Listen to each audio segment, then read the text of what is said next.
UDOKA was not like other girls in her village. She did not care for weaving baskets, pounding yam, or fetching water. She had a passion for hunting, a skill that was reserved for men. She would sneak out of her hut at dawn, armed with a bow and arrows, and venture into the forest. She would track down antelopes, monkeys, and even leopards, and bring back their meat and skins to her family. UDOKA's father, Obi, was proud of his daughter's courage and talent, but he also feared for her safety and reputation. He knew that the elders and the other villagers did not approve of UDOKA's unconventional behavior. They said she was too wild, too rebellious, too masculine. They said she would never find a husband, and that she would bring shame to her clan. Obi tried to persuade UDOKA to give up hunting and learn more feminine crafts, but UDOKA refused. She said hunting was her life, and that she would rather die than abandon it. One day, a messenger came to the village with an urgent announcement.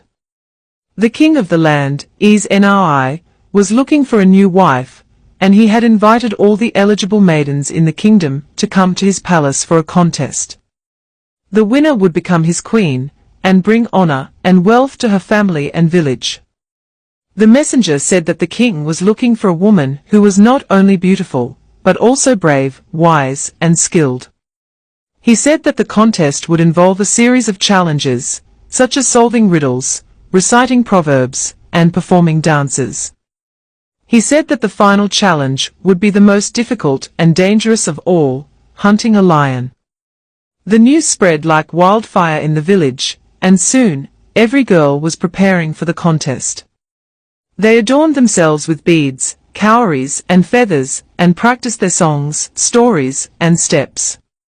They also begged their fathers, brothers, and uncles to teach them how to use a spear, a knife, or a sling, in case they had to face the lion. All except UDOKA. She did not care for the king, or the contest, or the lion. She only cared for hunting. She thought that the contest was a foolish and futile way to choose a wife, and that the king was a proud and pompous man who did not deserve her respect.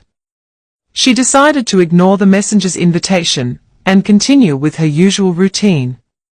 On the day of the contest, UDOKA woke up early, as usual, and took her bow and arrows. She was about to leave her hut, when she saw her father waiting for her outside. He held a leather bag in his hands, and a stern look on his face.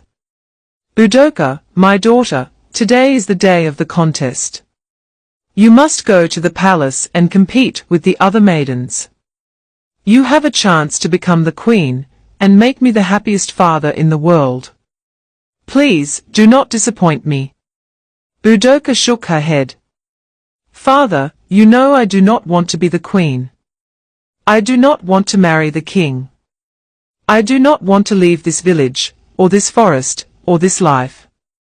I want to be a hunter, and nothing else. Please, do not force me to do something I hate. Obi sighed. UDOKA, I know you love hunting, and I admire your spirit. But you cannot hunt forever. You are a woman, and you have a duty to your family, your clan, and your people. You have a gift, and you must use it for a greater good.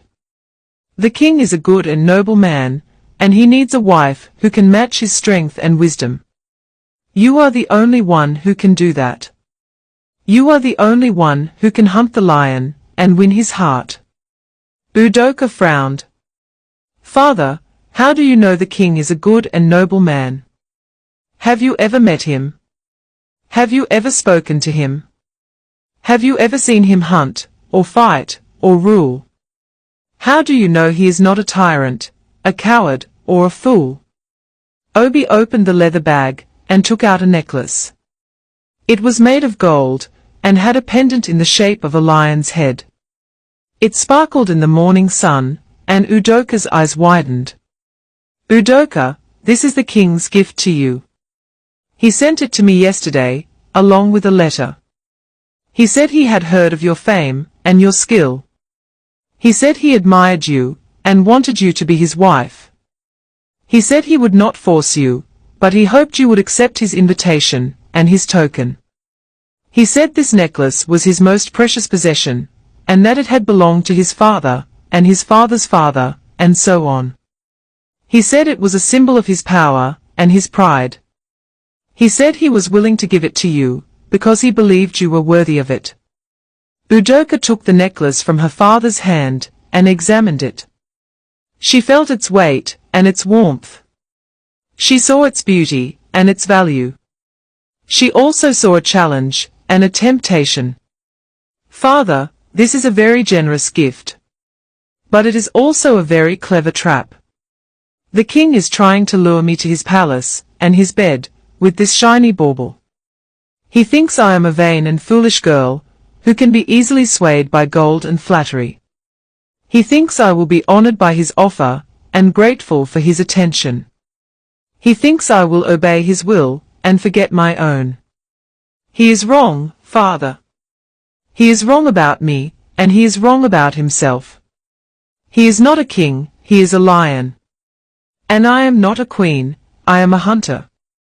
UDOKA put the necklace around her neck, and smiled.